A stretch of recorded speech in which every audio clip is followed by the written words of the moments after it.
Hey everybody, it's Jason Blaha here.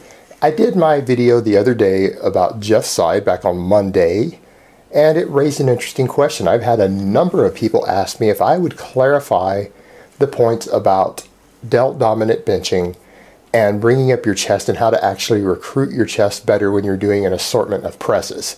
Now, I covered all of this fairly recently in two videos I did. I'm going to link them right here. I'm going to link them down below. I did a two-part thing about incline benching, because if you have a lagging chest, correct incline pressing both with barbells and dumbbells is an amazing tool to sort that out.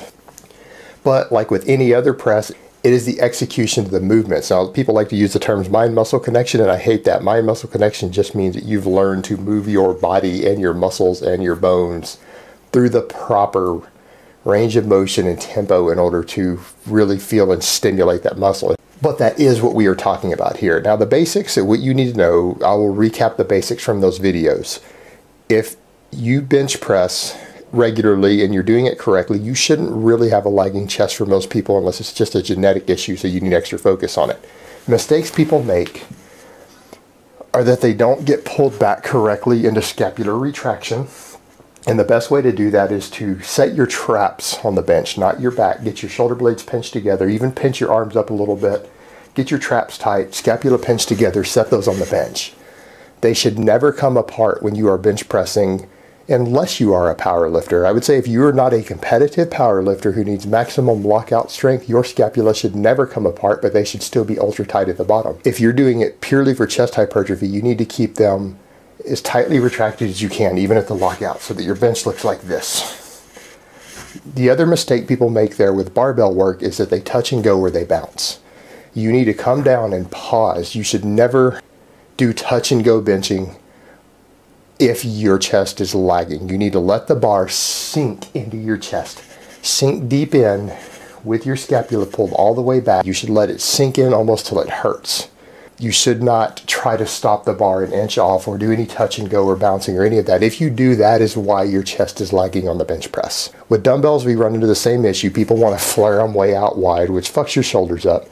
But it's the same thing. You want to get all the way down and you want to get a stretch reflex at the bottom.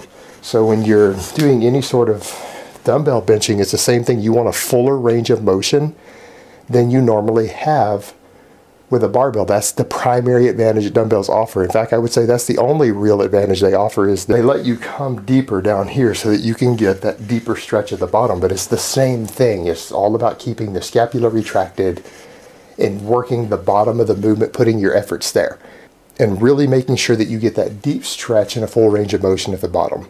And by keeping the scapula retracted, it puts a deeper stretch on the pecs. And those are really the two keys to pressing correctly. And anybody who is not doing those things and they still have really good pecs is probably genetically blessed in the chest area.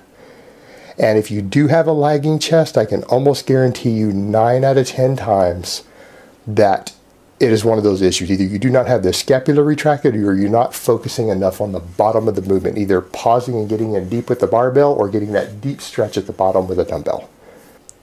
And I'll go so far as to say that most people can develop a chest that is good enough to win bodybuilding shows without even doing flies, if they learn to utilize their presses correctly. All right, guys, that's really all I have to say on that today. I hope it has been informative, and I will talk to you guys next time. But let me give you guys a bicep shot before I go.